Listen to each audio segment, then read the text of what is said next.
Hello friends, this is Dr. Nazar this side. We will be discussing a new unit, a topic named as neoplasia. So we will be talking about classification of neoplasias. Basically neoplasia पढ़ने के लिए हमें थोड़े basics clear करने होंगे, तभी हम उसके क्लासिफिकेशंस और पैथोजेनेसिस समझ पाएंगे। तो अगर नियोप्लेजिया की बात करो तो नियोप्लेजिया में दो वर्ड्स छिपे हुए हैं। नियो वर्ड का मतलब होता है न्यू और प्लेजिया वर्ड का मतलब होता है ग्रोथ। तो ये दो वर्ड से मिलके ये टर्म बनाया गया है न्यूप्लेजिया। तो न्यू ग्रोथ का मतलब हो गया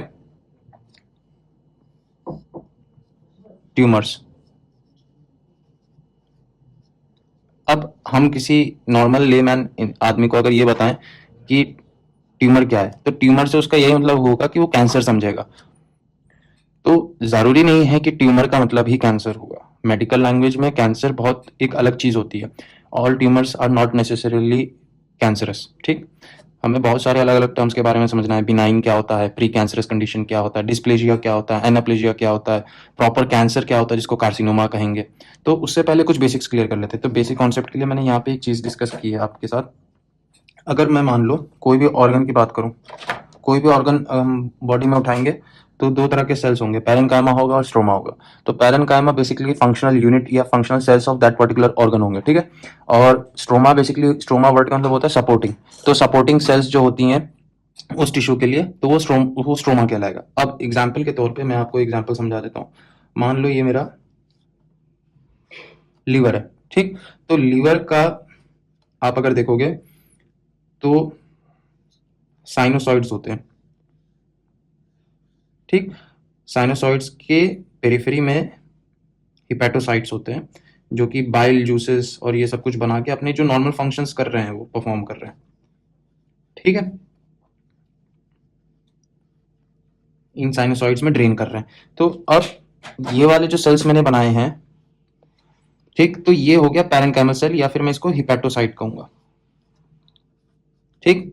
लेकिन इन सेल्स के अलावा मेरे पास बहुत सारे ऐसे भी सेल्स हैं जो इन सेल्स को सपोर्ट कर रहे हैं, स्ट्रक्चरल स्ट्रेंथ दे रहे हैं, कोलेजन होगा, ठीक है। जो भी फंक्शनल सेल के अलावा जो बाकी में सपोर्टिंग में सेल्स हैं, तो ये सारे जो सेल्स हो गए ये सपोर्टिंग सेल्स या स्ट्रोमल सेल्स कहेंगे हम इसको, ठीक है। तो दूसरा एग्जांपल, मैं अगर दूसरे एग्जांपल की बात करूं, ठीक, तो दूसरा सेल हो गया मेरा, दूसरा ऑर्गन हो गया मेरा ब्रेन, ठीक। तो अगर मैं ब्रेन की बात करूं तो ब्रेन में न्यूरॉन्स होते हैं। तो मान लो ऐसे बहुत सारे न्यूरॉन्स मेरे अरेंजमेंट में है। तो न्यूरॉन्स का जो बंडल है वो तो हमें मालूम है कि वाइट मैटर होता है, ग्रे मैटर होता है, ठीक। तो ये तो हमारा फंक्शनल यूनिट हो गया। तो मैं इसको न्यूरॉन को फंक्शनल यूनिट बोलूंगा या फिर पैरेन्काइमल सेल बोलूंगा। लेकिन इस ब्रेन को कुछ इस सेल, इन सेल्स के बीच में, कलेक्शन ऑफ सेल्स के बीच में कुछ सपोर्टिंग टिश्यू भी है, ठीक है। तो वो सपोर्टिंग टिश्यू, जैसे मैं अगर कहूं इसमें होता है फॉर एग्जाम्पल माइक्रोग्लाया एक सेल है, ठीक है, one of the supporting sales. मैं ये नहीं कह रहा सिर्फ यही है, मैं एग्जांपल ले रहा हूँ। जैसे लीवर के केस में कप्फर सेल आपने सुना होगा, तो वो माइक्रोफाज है। तो वो माइक्रोफाज एक तरह का आपको लीवर में एक डिफेंस मैकेनिज्म का काम कर रहा है, तो एक सपोर्टिंग नेचर दिखा रहा है वो। लेकिन वो आपका फंक्शनल सेल नहीं है, मेन सेल नहीं है लीवर का। वो लीवर को हिपैटोसाइट्स बना रहे हैं, उसी तरह से ब्रेन को न्यूरॉन्स बना रहे हैं। लेकिन अगर मैं फिर माइक्रोफाज का एग्जाम्पल लेके समझाऊं तो माइक्रोग्लायल सेल्स जो होती हैं वो क्या है, परमानेंट रेजिडेंट्स हैं, माइक्रोफाजेज ही हैं जिनको माइक्रोग्लायल नाम दिया गया। लेकिन they are acting as defensive support to the cells, to the neurons, ठीक है। और भी है, कोलेजन हो गया, फिर उसके बाद बेसमेंट मेम्ब्रेन्स हो गए। तो ऐसी बहुत सारी चीजें हैं जो सेल्स हैं जो न्यूरॉन्स को सपोर्ट कर रही हैं, ठीक। तो उनको स्ट्रोमा बोला जाता है, ठीक। ये कॉन्सेप्ट समझ में आ गया। अब ट्यूमर की बात क्या है कि जो मैंने यहाँ पे आपको बनाया है, तो ये एक बेसिक कॉन्सेप्ट है कि ये सारे सेल्स हम देख रहे हैं अरेंजमेंट में है, ठीक। अब ये सेल्स जो हैं एक मेम्ब्रेन से कनेक्टेड है, ऐसे समझो कि इंटैक्ट है। तो ये इंटैक्ट मेम्ब्रेन जो है, जो सेल्स को ग्लू करने में मदद कर रही है वॉल से अपने पोजीशन पे परमानेंटली, उसको बेसमेंट मेम्ब्रेन बोला जाता है, ठीक है, जो कि एक डिमार्केशन प्रोवाइड करता है, ठीक।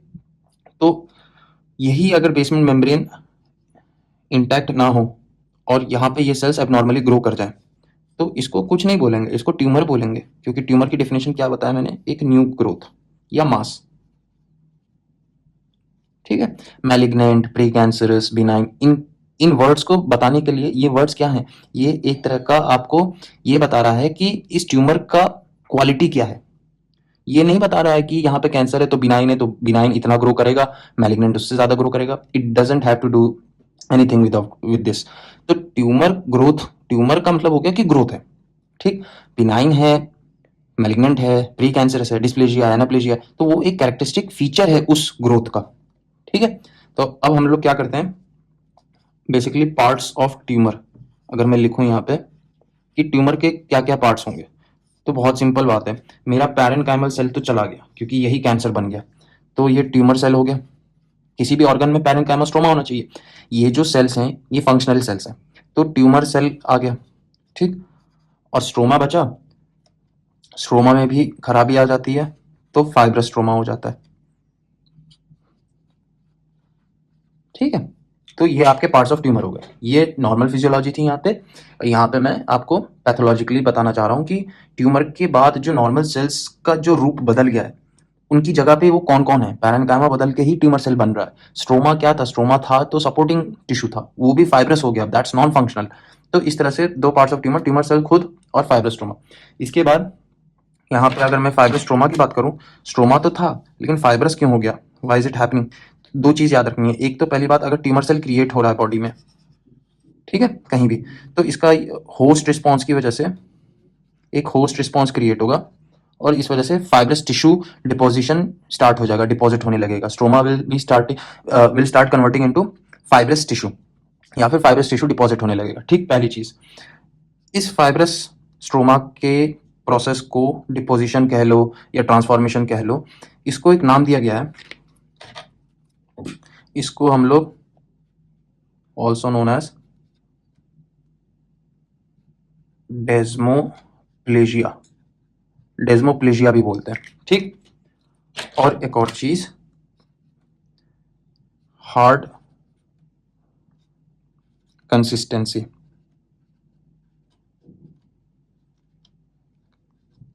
तो इससे क्या मतलब समझ में आया कि जितना ज्यादा फाइब्रस स्ट्रोमा उतना हार्ड हो जाएगा ट्यूमर का मास। आपको अगर सरफेस पे दिख रहा है कोई ट्यूमर तो उसको आप टच करोगे तो वो हार्ड होगा टच करने पे। For example benign tumours soft होते हैं टच करने पे, ऐसा क्यों? ठीक, फर्म भी हो सकता है, सॉफ्ट भी हो सकता है, लेकिन हार्ड नहीं होगा। क्यों? क्योंकि फाइब्रस स्ट्रोमा की वजह से जो फाइब्रस टिश्यू डिपॉजिट हो गई है, ठीक है, या जो स्ट्रोमा सेल था वहां पे ज्यादा फाइब्रस टिश्यू डिपॉजिट हो गई है, वो डायरेक्टली प्रोपोर्शनल है कि कैंसर किस स्टेज पर है या किस क्वालिटी का कैंसर है। अगर मेलिग्नेंट कैंसर है तो वो ज्यादा खतरनाक कैंसर है, तो फाइब्रस टिश्यू ज्यादा बनेगा, होस्ट रिस्पॉन्स है। ठीक, तो ज्यादा होगा तो डेस्मोप्लेजिया ज्यादा होगा कह लो। ठीक है, तो अगर मैं यहाँ पे इसकी बात करूं, ये मेरा ट्यूमर है, तो इसके पास ये जो मैं ब्लू में बना रहा हूँ ये क्या है, फाइब्रस टिश्यू है। ठीक है, fibrous tissue abnormally over grow कर गया है या डिपॉजिट हो गया है, तो ये होस्ट रिस्पॉन्स की वजह से हुआ क्योंकि ट्यूमर आ गया था, ट्यूमर ग्रो करने लगा यहाँ पे, तो इसको डेस्मोप्लेजिया बोलेंगे। जितना ज्यादा फाइब्रस टिश्यू उतना ज्यादा ये ट्यूमर टच करने पे हार्ड होगा। तो इसलिए क्या समझ में आया, consistency is directly proportional to the severity of fibrous deposition. ठीक, लेकिन फाइब्रस डिपोजिशन किस क्वालिटी, कितने हद तक होगा, that depends on the quality of tumour. ठीक, क्योंकि वो होस्ट रिस्पॉन्स की वजह से है, ट्यूमर सेल के रिस्पॉन्स में हमारी बॉडी क्रिएट कर रही है फाइब्रस टिश्यू, तो उसको डेस्मोप्लेजिया बोलते हैं। ठीक, अब हम लोग क्या है, कंसिस्टेंसी देख लेते हैं और फिर उसके बाद क्लासिफिकेशन ऑफ नियोप्लेजिया स्टार्ट करते हैं। तो अगर मैं ये कहूँ कि कंसिस्टेंसी के बेसिस पर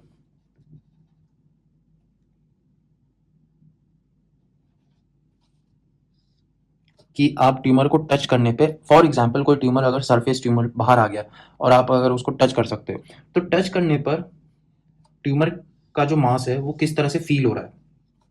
अगर सॉफ्ट है, ठीक, या तो फर्म है या फिर हार्ड, तीन तरह से क्लासिफाई कर सकते हैं कंसिस्टेंसी के बेसिस पे।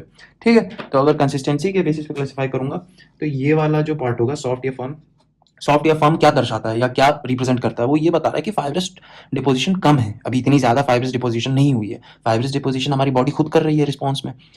अब अगर वो कम है, इसका मतलब जो ट्यूमर सेल है वो लो क्वालिटी का है, इसका मतलब वो कैंसर बिनाइन है। लेकिन अगर हार्ड है तो इसका मतलब ये कैंसर मैलिग्नेंट है।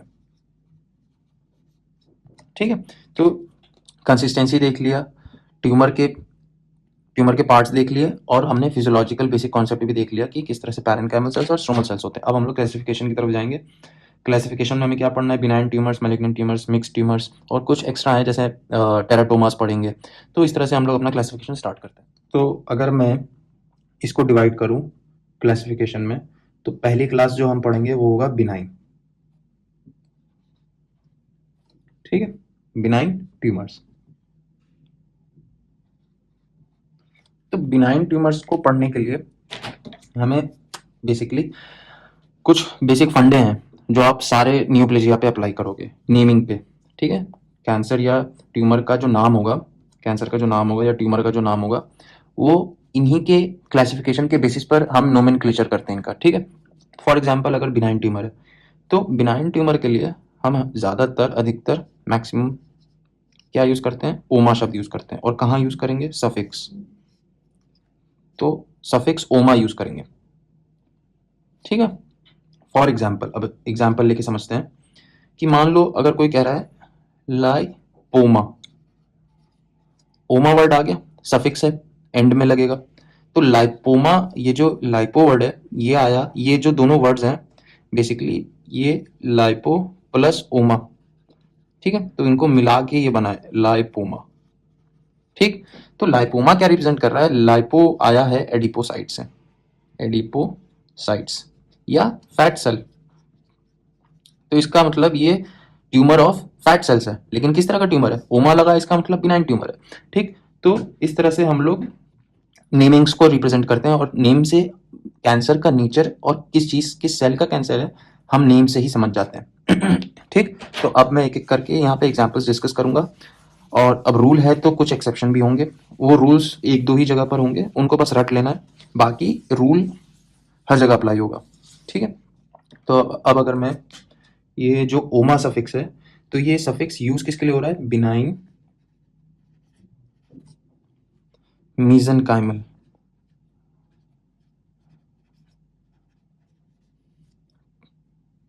ट्यूमर्स के लिए। ठीक है, अब आप पूछोगे कि मीजनकाइमल क्या शब्द होता है? तो बेसिकली एम्ब्रियोलॉजिकली क्या होता है कि 3 डर्मल लेयर्स बनती हैं। ठीक है, जर्मिनल लेयर्स होती हैं, एंडोडर्म, एक्टोडर्म और मीजोडर्म। तो वो आगे जाके डिफरेंशिएट करती हैं और हमारे बॉडी के अलग अलग पार्ट्स को अलग अलग जर्म लेयर्स बनाती हैं। तो मीजनकाइमल एक तरह का कनेक्टिव टिश्यू है। कनेक्टिव टिश्यू हमारे बॉडी में जहां जहां है, उसको उसको हम बोलते हैं मीजनकाइमल टिश्यू। ठीक है, जैसे मसल हो गया, बोन हो गया, ठीक, या फैट हो गया। ठीक, तो इस तरह से ग्लैंड्स हो गए, तो ये सारे मीसेनकाइमल ही डेरिवेटिव्स हैं। ठीक, तो अब मैं एक एक करके यहाँ पे नाम लिखूंगा और उसके बाद हम डिस्कस करके समझेंगे। तो यहाँ पे मैंने कुछ एग्जांपल्स लिखे हैं। तो ओमा वर्ड तो सफिक्स जो है वो हर जगह आपको दिख रहा है, तो इसका मतलब ये सारे जो ट्यूमर्स मैंने लिखे हैं ये बिनाइन ट्यूमर्स हैं। ठीक, हम लोग क्लासिफाई इसलिए करके पढ़ रहे हैं क्योंकि इनके ट्रीटमेंट्स अलग होंगे, तभी हम ट्रीटमेंट प्लान डिसाइड कर पाएंगे किसी कैंसर या ट्यूमर का। तो फॉर एग्जाम्पल बिनाइन ट्यूमर्स के कुछ एग्जाम्पल्स मैंने यहाँ पे लिखे हैं। तो लाइपोमा अगर मैं कहूँ तो बिनाइन ट्यूमर किस चीज़ का है? बिनाइन ट्यूमर ऑफ फैट या एडिपोसाइट्स। ठीक, अब अगला बताओ, फाइब्रोमा लिखा है, तो इसका मतलब benign tumour of fibrous tissue. ठीक है, ऑस्टियोमा लिखा है, तो बिनाइन ट्यूमर ऑफ किस चीज का होगा? बोन। ठीक, उसी तरह से adenoma, benign tumour of glands. Adeno word का मतलब होता है ग्लैंड, तो एडिनोमा का मतलब हुआ बिनाइन ट्यूमर ऑफ ग्लैंड्स। अब हमें कुछ एक्सेप्शंस भी पढ़ने हैं और कुछ स्पेशल केस पढ़ना है। अब मान लो मेरे पास 2 केसेस हैं। मान लो एक तो स्किन पर है बाहर, एक होता है ऑर्गन के अंदर। ठीक है, फॉर एग्जांपल इंटेस्टाइन के अंदर। तो मान लो मैं यहाँ पे, ये मेरा इंटेस्टाइन है, ये इंटेस्टिनल वॉल है। ठीक, अब इस इंटेस्टाइन के अंदर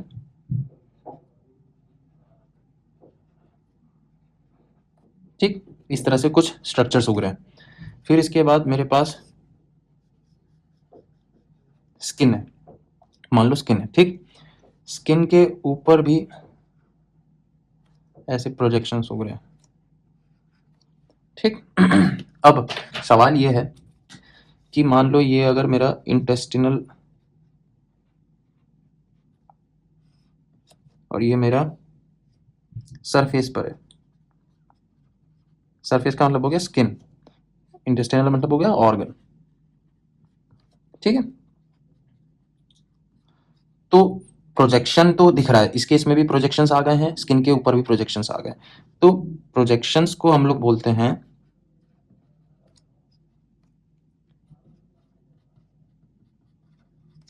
तो प्रोजेक्शंस को हम लोग पैपिले बोलते हैं, ठीक है। तो अब मुझे अगर ये बताना हो कि ये जो मेरे पैपिला है या प्रोजेक्शंस हैं ये बिनाइन क्वालिटी के हैं, ओवर ग्रोथ है, एबनॉर्मल ग्रोथ है, पैपिला तो होना नहीं चाहिए, ठीक है।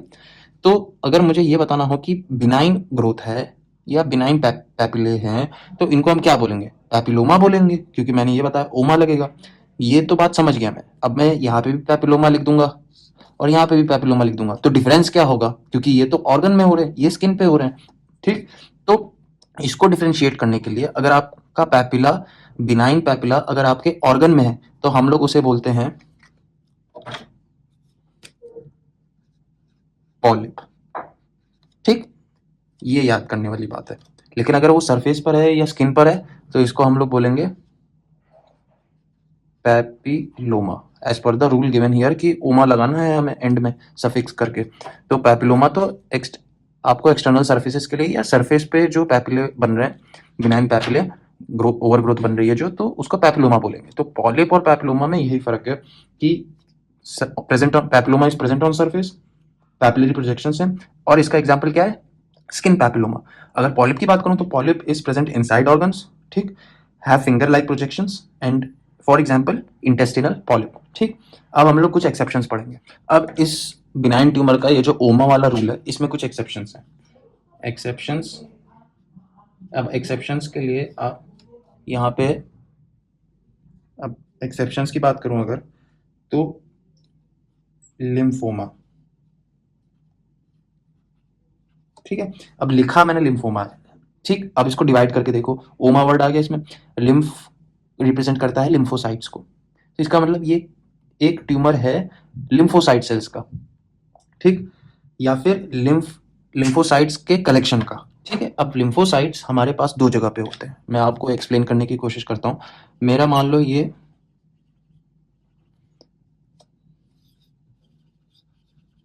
लिम्फोसाइट्स है मान लो, ठीक। अब लिम्फोसाइट्स अगर ब्लड वेसल में है, ठीक, ल्यूकोसाइट्स भी बोलते हैं और लिम्फोसाइट्स भी बोलते हैं।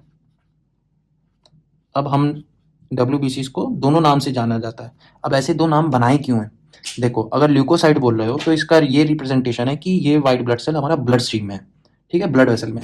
तो अगर मेरा कैंसर हो गया WBC का which is in the blood, तो उसको मैं ओमा वर्ड नहीं दूंगा, उसको मैं ल्यूकीमिया बोलूंगा, क्योंकि ईमिया जो सफिक्स है it represents a blood condition, ठीक है। लेकिन ऑन द अदर हैंड अगर मेरा WBC एक स्टेशन पर, जहां पे WBC कलेक्टेड है, तो ऐसा कोई पार्ट हमारे बॉडी में जहां पे WBC का स्टेशन है और बहुत सारे WBC रुके हुए हैं वहीं पर इकट्ठा हो गए, तो उसको हम लोग बोलते हैं लिम्फ नोड, ठीक है। तो लिम्फोसाइट्स आपका लिम्फ नोड में मिलेंगे। तो लिम्फ नोड का अगर ट्यूमर है इसका ये मतलब हुआ कि लिम्फोसाइट्स का ही ट्यूमर है, but that is occurring in lymph node, तो इसको लिम्फोमा बोलेंगे, ठीक है। तो lymphoma is basically a cancer, a lymph node cancer. Lymphoma benign tumour नहीं है। इस रूल का एक्सेप्शन ये है कि ओमा आपको दिख रहा है लेकिन लिम्फोमा एक लिम्फ नोड का कैंसर है, मैलिग्नेंट कंडीशन है। उसी तरह से दूसरा एग्जांपल देखते हैं, एक्सेप्शन मेलानोमा, इसमें भी वर्ड ओमा आ रहा है और मेलानो मतलब हो गया मेलानिन से, स्किन से, तो ये हो गया स्किन कैंसर, ये बिनाइन नहीं है। मेरा कहने का मतलब है स्किन कैंसर, स्किन के बिनाइन कैंसर्स भी होते हैं, बट आई एम सेइंग कि मेलानोमा का नाम देख के आप ये मत सोचना कि बिनाइन ट्यूमर है क्योंकि ओमा वर्ड है रूल लगा के। यह एक्सेप्शन है कि melanoma is a malignant cancer या cancer of skin, skin cancer, ठीक। अब थर्ड देखो सेमिनोमा, इसमें भी ओमा आ गया। अब सेमिनो वर्ड का मैंने ऐसे समझा है कि सेमिनो वर्ड डिराइव हुआ है सेमिनिफेरस टिब्यूल्स से, which are found in testicular mass या टेस्टिस। तो उसका अगर ट्यूमर हो गया तो सेमिनोमा होगा। ठीक, तो seminoma is not a benign tumour, because देखो अगर तुम ओमा वर्ड के हिसाब से जाओगे तो ये बिनाइन ट्यूमर होना चाहिए टेस्टिस का, लेकिन ऐसा नहीं है। सेमिनोमा एक टेस्टिकुलर कैंसर है, एक फ्रैंक कैंसर है, टेस्टिकुलर कैंसर है। उसी तरह से चौथा टेराटोमा। अब इसमें ओमा आ गया तो इसका ये मतलब नहीं है बिनाइन ट्यूमर है। टेराटोमा का मतलब ये हुआ कि ये जो मैंने ऐसे इसको ऐसे याद किया कि टेराटोजेनिसिटी होता है ना, टेराटोजेनिक सब्सटेंसेस होते हैं, तो इसका ये मतलब हुआ कि ये कैंसर कॉज करेगा।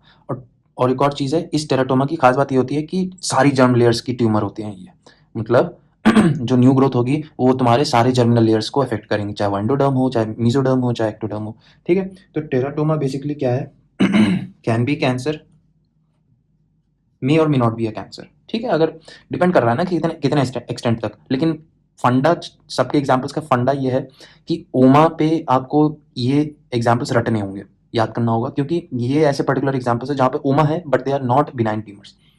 और एक और है क्लोरोमा, तो इसमें भी ओमा वर्ड आ गया। क्लोरोमा बेसिकली क्या है, सॉफ्ट टिश्यू का